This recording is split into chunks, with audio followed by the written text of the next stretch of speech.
안녕하십니까. 안녕하십니까? 지난 시간에는 중장년의 가계정의 이노베이션인 기본 설정 방안인 노후 경제적 자립 방안과 저비용 취미 습득에 대해서 알아보았습니다. 오늘은 인생 이모작 재무 설계에 대한 내용을 알아보고자 합니다. 오늘도 자산관리 전문가 장기명이 모셨습니다. 오늘 설명해 주실 내용 부탁드리겠습니다. 오늘은 부부 공동 목표 설정과 수입 대비 지출 구조 분석에 대해서 자료를 통해서 설명을 드리도록 하겠습니다.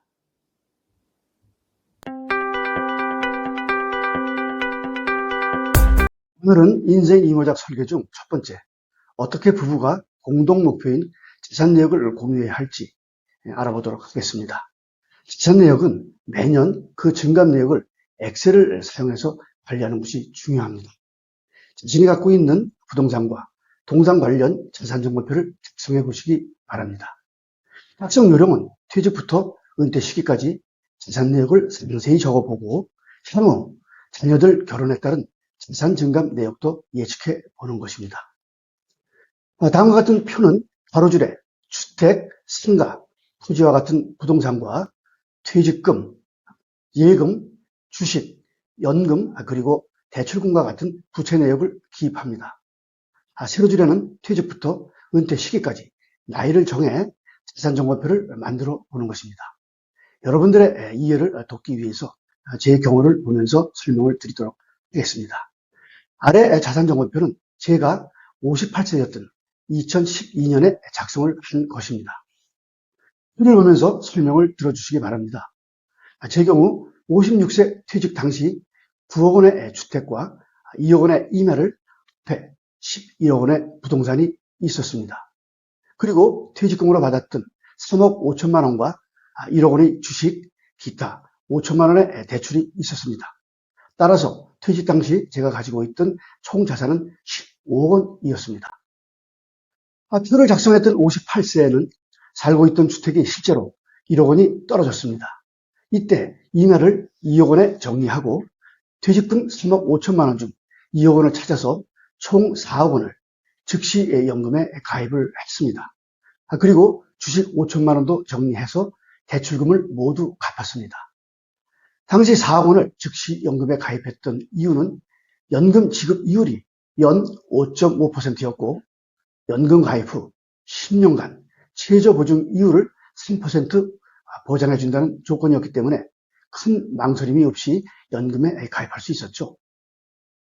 덕분에 코로나 시기에 예금 금리가 1%로 내려갔을 때도 3%의 보증 이율로 연금을 받으며 어려운 시기를 잘 넘길 수 있었습니다.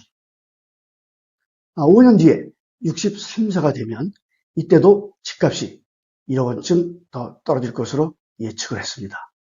이때쯤 되면 큰아이가 결혼할 것으로 예상을 해서 남아있는 퇴직금 1억 5천만 원을 찾아서 큰아들이 집을 얻는데 보태주고자 아내와 함께 계획을 세웠습니다. 이렇게 되면 제 나이 63세가에 남아있는 자산이 11억 5천만 원이 줄어들 것으로 예상을 했습니다. 이후 70세 나이쯤 작은 아이도 결혼할 것으로 예상을 하면서 이때 주식 5천만 원과 즉시연금 1억 원을 찾아서 역시 집을 얻는데 1억 5천만 원을 보태주려고 계획을 세웠습니다. 이렇게 되면 제가 가지고 있던 현금이 모두 없어지기 때문에 이때 작은 집으로 줄여서 6억 원의 주택으로 바꾼 뒤 현금 1억 원을 만들게 되면 남아있는 연금 3억 원과 합해서 10억 원의 자산이 있을 것으로 예상을 해봤습니다. 하지만 현재 집값이 2배 이상 뛰면서 자산 가치가 올랐기에 수정을 해가면서 관리를 해가고 있습니다. 이처럼 여러분들도 자신의 형편에 맞는 자산 정보표를 만들어서 수시로 노년의 자산을 관리해 보시기 바랍니다. 다음은 매달 얼마를 쓰며 살아야 할지 두 번째인 수입 대비 지출 구조를 분석해 보겠습니다. 작성 요령은 만 60세 이전과 은퇴 시기로 구분해서 생활비 지출 분석표를 만들어 봅니다. 제 경우에는 56세 퇴직 후 4, 5년간은 월 400만 원을 가지고 생활을 했습니다. 당시로서는 400만 원이 적은 돈이 아니었는데요. 이렇게 생활비가 많이 들었던 이유는 당시에 아이들이 학교가 끝나질 않아서 자녀들의 용돈이 많이 들었습니다. 은퇴 시기에 이르게 되면 물가 상승으로 아파트 관리비, 문화 외식비, 생활비 지출 비중이 커질 것으로 봤습니다. 하지만 통신비, 생애보험료, 가족 용돈, 교통비는 지출액이 줄어들 것으로 예측했습니다. 따라서 70 나이가 되면 월 280만 원의 생활비가 들 것으로 예상을 해보았습니다. 이때 60세 이전의 생활비가 400만 원에 비해 이렇게 은퇴 시기에 월 120만 원이 줄어든 이유는 자식들의 경제 활동과 결혼으로 가족 용돈이 100만 원 줄었을 것으로 보았고 생애보험도 만기가 종료되었기 때문입니다. 이렇게 지출 분석이 끝나고 나면 월별 고정 수입을 자가 점검해 봐야 합니다. 이때 중요한 포인트는 퇴직 후 1년, 5년, 10년 단위로 예상 수입을 추정해 작성해 보는 것입니다. 이때 실업급여, 개인연금, 국민연금의 수령 시기와 자녀들의 경제 독립 시기를 예상해서 각 연도별 수입 상황을 냉정하게 기입을 해 봅니다. 위에 가로줄에는 연령, 수입 항목, 월 수입 등을 기입하고 세로줄에는 각 연도를 기입해 표를 만들어 봅니다.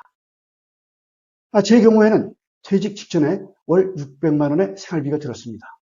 현직에 있을 때라 지출이 많았죠. 퇴직 후인 57세에는 실업급여를 10개월간 120만 원씩 받고 즉시연금에 4억 원을 가입해서 월 150만 원을 받았습니다. 그리고 개인연금에 들어있던 8천만 원은 국민연금을 받기 전까지 5년의 공백기간 동안 매달 130만 원을 받으며 월 수입 400만 원을 유지했습니다.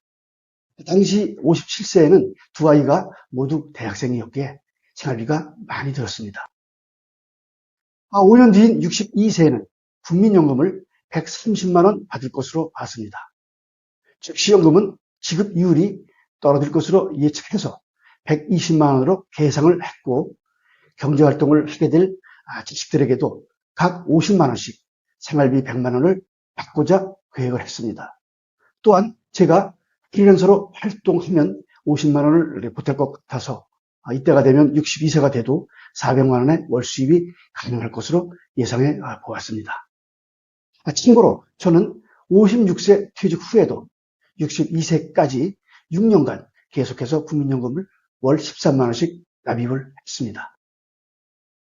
이후 제 나이가 70세쯤 되면 국민연금이 올라서 130만 원을 받을 것으로 예상을 했고 자식들이 모두 결혼을 하게 되면 더 이상 자식들에게 생활비를 받을 수 없기에 이때쯤 주택연금에 가입을 해서 6억 원의 주택으로 월 180만 원의 연금을 받을 계획도 만들어 봤습니다.